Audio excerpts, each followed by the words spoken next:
Son 2 yıldır Çinli yetkililer Uygur Türklerinin yaşadığı Doğu Türkistan'da kayıp olduğu bildirilen çocukların bulunacağına dair kamuoyu önünde sözler veriyor. Bu sözlerin amacı çocukların ailelerinden zorla kopartılarak yetkililer tarafından kaybedilmediğini kanıtlamak. Ancak bu sözlerin hiçbirisi yerine getirilmedi. Bu sözlerden ilki 2019 yılında Kalbinur Tursun'un kayıp çocukları için verildi. Çin'in o dönem İngiltere Büyükelçisi olan Louis Xiaoming, Temmuz 2019'da BBC canlı yayınında "Eğer elinizde kayıp çocukların isimleri varsa tümünü bana iletin" demişti. Ancak bu olayı takip eden BBC muhabiri bu sözlerin yerine getirilmediğini bildirdi. Kalbinur'un hikayesi BBC'nin Kazakistan'daki ve Türkiye'deki Uygur Türkü ve Kazak diasporasına ulaştığı Çin'deki çok sayıda kayıp çocuğun hikayesinden sadece biri.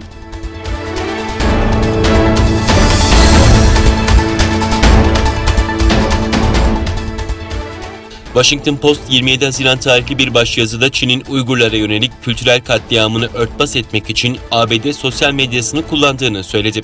Makalede binlerce propaganda videosu Çin'in Xi Jinping rejiminin Uygurlara yönelik kültürel soykırımını örtbas etmek için yürüttüğü devlet kampanyasının bir parçası denildi.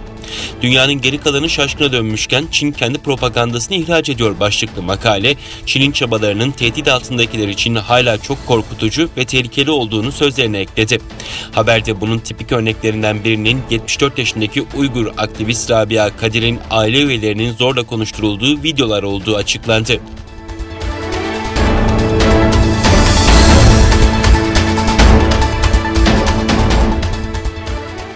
Çin hükümetinin Ukrayna'ya koronavirüs aşılarıyla şantaj yaptığı ileri sürüldü. Associated Press haber ajansının yayınladığı habere göre Pekin'in Ukrayna'yı Birleşmiş Milletler İnsan Hakları Konseyi'nde Uygur Türkleriyle ilgili karara destek vermesi durumunda yarım milyon aşı tedarikini iptal etmekle tehdit ettiği iddia edildi.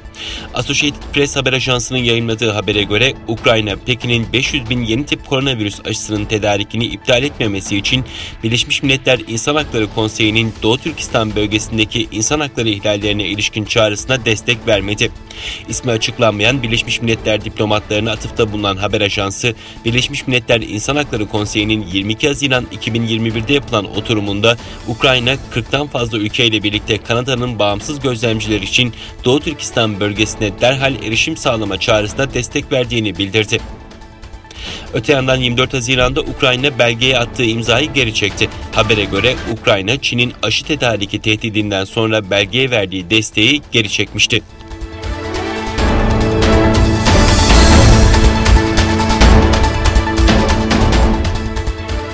Merkezi ABD'de bulunan yayın organı Bloomberg'in 4 Hintli yetkiliye dayandırdığı haberine göre Hindistan son aylarda ülkenin kuzeybatısındaki Cammu Keşmir ve Ladakh Birlik toprağındaki 3 bölgeye en az 50 bin asker gönderdi.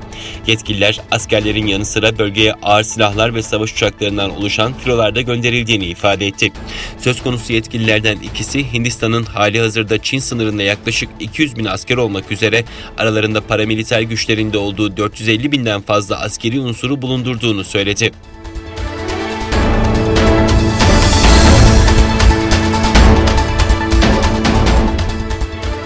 Putin, Çin Devlet Başkanı Xi Jinping ile video konferans yöntemiyle Rus kanallarında yayınlanan bir görüşme gerçekleştirdi. Görüşmede iki ülke arasındaki ticaret hacminin 2001'den bu yana 14 kat arttığına işaret eden Putin, Çin'le karşılıklı ticarette ulusal para birimlerinin kullanımda dahil olmak üzere finans alanında işbirliğinin giderek güçlendiğini söyledi. Vladimir Putin ayrıca Çin ile Rusya arasında karşılıklı toprak iddialarının bulunmadığını aktardı. Görüşme kapsamında Rusya ile Çin arasında bu yıl 20. yılını dolduran dostluk, iyi komşuluk ve işbirliği anlaşmasını uzatan ikili anlaşmada imzalandı.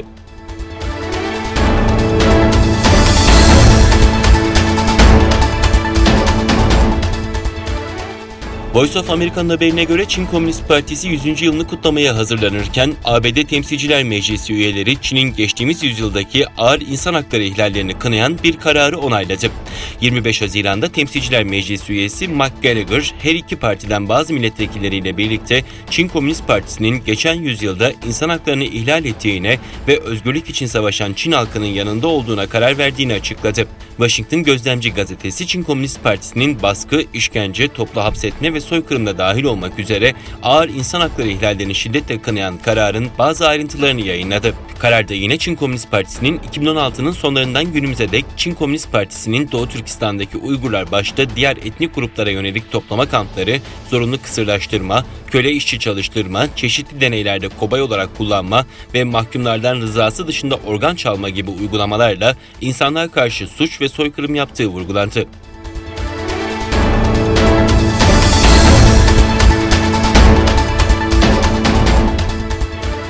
Pakistan Başbakanı İmran Han, Doğu Türkistan'da Uygur Türklerine Çin hükümeti tarafından yapılan baskıların Batı medyasında yansıtıldığı gibi olmadığını savundu.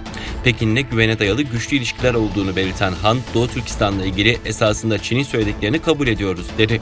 Han, Çin yönetimindeki Komünist Parti'nin kuruluşunun 100. yılını tebrik ederken yolsuzlukla mücadelesi ve yüz milyonlarca insanı yoksulluktan kurtarması nedeniyle Pekin yönetimine övgüler düzdü. Çin Komünist Partisi'nin benzersiz bir model olduğunu söyleyen Han, bu benim için herhangi bir seçim demokrasisinden muhtemelen çok daha dikkat çekici dedi.